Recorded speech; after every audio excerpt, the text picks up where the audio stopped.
Mohandas K. Gandhi was one of the most well-known world leaders of the 20th century. His religious beliefs, along with his legal skills, allowed him to be an incredibly influential leader who focused on nonviolence. And switch. Gandhi's religious beliefs played a crucial role in his leadership style. Hinduism believes that all humanity is moving toward the same religious goal, but there are different ways to accomplish this goal that work better for different people. Thus, they are very tolerant of other religions. You can switch. Ahimsa, often translated to nonviolence, the idea that injuring another person or animal would injure oneself, even the thought of injury or hate towards another would damage oneself. The spiritual discipline should remove the hatred and violence in one's thought and one's heart. Karma Yoga, a discipline in Hinduism that emphasizes work as the means to the goal of enlightenment. Karma Yoga provides a path to spiritual goals through ordinary, everyday experience. Satyagraha, translated variously to truth fastness, holding the truth, power of truth, or truth force. Gandhi rediscovered the power of Satyagraha to move the conflict from people involved to the ideas and principles involved. It is able to move the issue to a more inclusive perspective. It is able to reimagine a situation from a broader perspective. Gandhi used these Hindu ideas to guide his leadership style. Gandhi first used ahimsa, but while opposing British rule nonviolently, he witnessed the violent reaction of his own people against the violence of the British. Ahimsa is demanding and requires spiritual sophistication. Indian raw material and labor were used to make textiles for the British, then resold to them, in turn making money for the British. Gandhi organized a boycott of British textiles and appealed for the revitalization of spinning thread and weaving cloth in one's home. This boycott, one, protested Britain's economic dominance, but also fostered spiritual growth through ordinary work. Gandhi then used Satyagraha to focus on the principles of the conflict and not the people. He aimed to use this ideal to find a solution where all parties felt their positions were honored. Gandhi used these Hindu beliefs to create a new style of moral life that is always self-correcting, always rooted, and always practical. You can switch. These spiritual beliefs of Hinduism relate to Fisher and Urey's method of principled negotiation, especially Principle 2 and Principle 3. Principle 2 focuses on interests, not positions. Positions are the opposing points of view in a conflict, and interests refer to the needs and values of the people involved. Focusing on interests can help resolve a conflict, as it is an easier way to find common ground between opposing parties. Principle 3, invent options for mutual gains. When in conflict, different sides often see the result as an either-or situation. Only one side will get what they want. However, if the parties in a conflict focus on interests, it can result in the creative thinking needed to come up with a resolution that has mutual gains. You can switch. Finding common interests, as Fisher and Urey's Principle 2 focuses on, and Satyagraha share similar concepts as they delve into what is below the surface level of the conflict in hopes of reaching a solution each party is satisfied with. Principle 3 coincides with both these previously mentioned ideas. People in a conflict can use Satyagraha in the interests of each party to find solutions that will mutually benefit everybody. You can switch.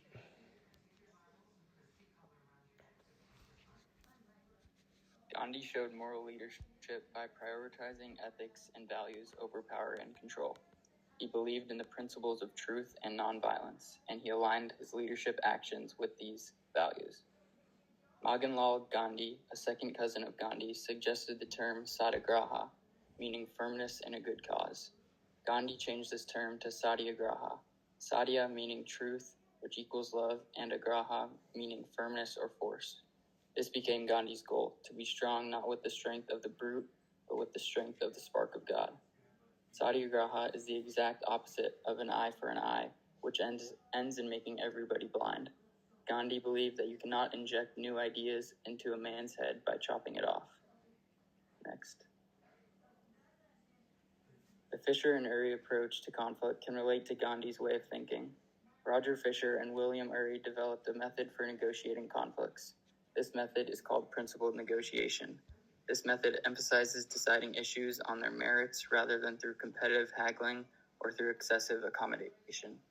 Principled negotiation shows you how to obtain your fair share decently and without having others take advantage of you. The Fisher and Urey negotiation method is made up of 4 principles, focusing on the 4 basic elements of negotiation: people, interests, options, and criteria. Effective leaders frequently understand and utilize these 4 principles in conflict situations. August explained the interest and option elements of this method, and I will cover the people and criteria elements.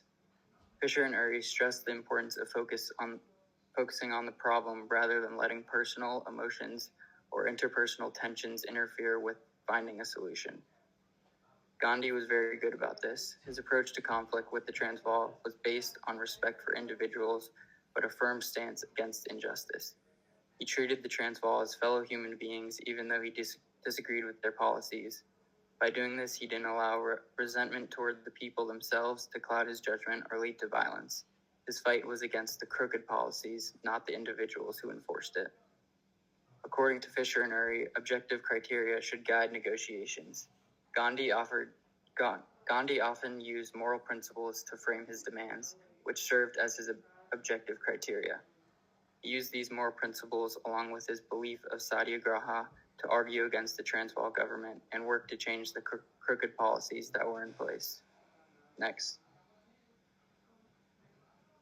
Gandhi taking responsibility for the disagreements with the Transvaal falls under the face-saving technique. Face-saving refers to attempting to establish or maintain one's self-image in response to a threat. When Gandhi faced a judge along with many other brown, black, or yellow men and told the judge that he was the leader and deserved the heaviest sentence, he was establishing himself as a leader and maintaining his image as a leader. This showed his followers that he would stand up for them and ultimately help them achieve their goals. Next. Gandhi's method of resolving conflict involved a lot of collaboration. Collaboration is when both parties agree to a positive settlement to the conflict and attend fully to the other's concerns while not sacrificing their own. While the Transvaal government used force to maintain control, Gandhi sought to resolve the conflict not through competing or avoiding, but by finding a moral middle ground through his teaching of satyagraha. He believed in seeking truth and justice, which ultimately aimed for long-term solutions that benefited both sides rather than quick compromises. Next. Nordhaus shows that leaders, in order to be effective, need to be able to address conflict while also being constructive in order to build healthy team dynamics. And Gandhi utilized nonviolent methods in order to come to resolutions. He did this by maintaining dignity between team members, by even when not in full agreement, respecting their opinions. And a quote from the text, followers' identification with leaders will influence followers through the internalization of values to become more authentic and engaged in work. And this, in a way, shows that even when you don't agree with other people's opinions, respecting them can allow for people to have respect for you, which leads to growth. So next. Nordhaus points out that good leaders create visions that align for followers' goals with the objective of an organization. Likewise, consensus building aims to align the common interests of various different factorial members toward a common goal. Gandhi encouraged consensus building in many ways.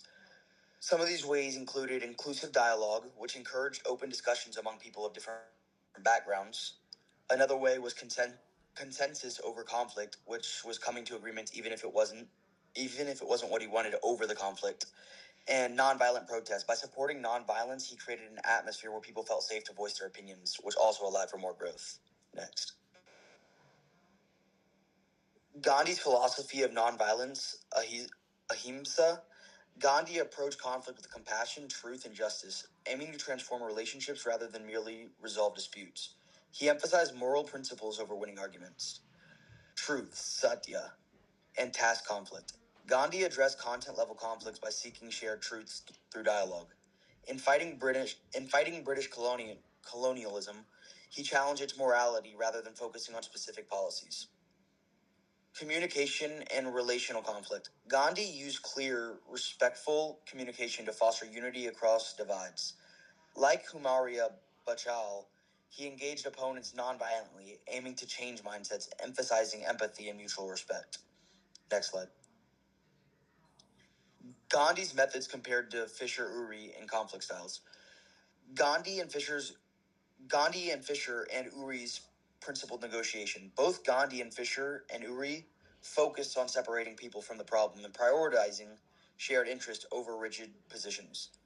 Gandhi excelled at finding common ground, much like the idea of generating multiple solutions in a principled negotiation. Gandhi's approach aligned with collaboration, seeking win-win outcomes where dignity was preserved. He avoided the competitive style, strategically used non-confrontation, known as Sadigara, and made compromises only when they adhered to his core principles.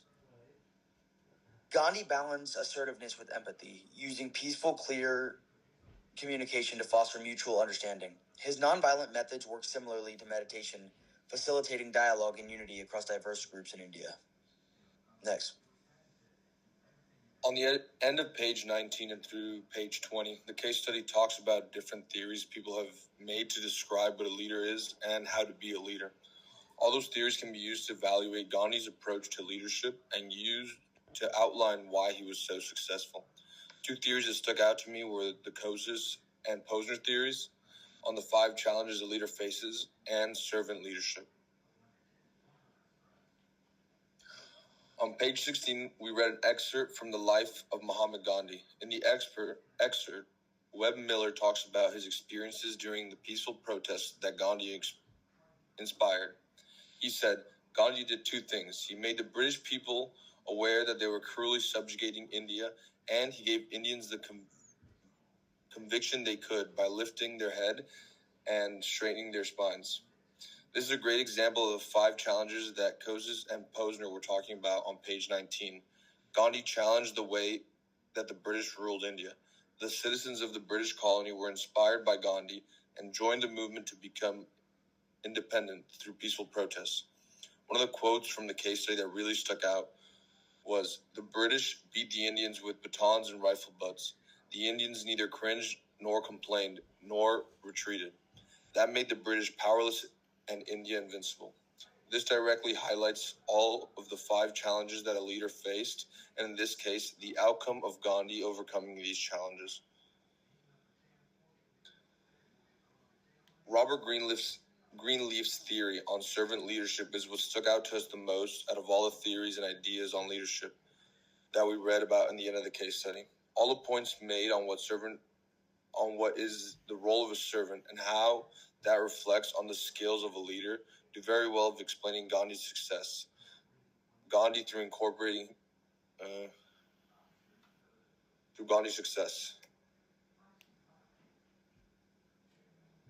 The 5 styles of approaching conflict that Kilman and Thomas theorized in Northouse Chapter 11 can be used to examine Gandhi as a leader. Gandhi led with Hindu ideals of nonviolence and collaboration. He wants to approach things passively and try to avoid physical conflict. However, he was not trying to avoid verbal conflict, but rather encourages discussions to create compromise.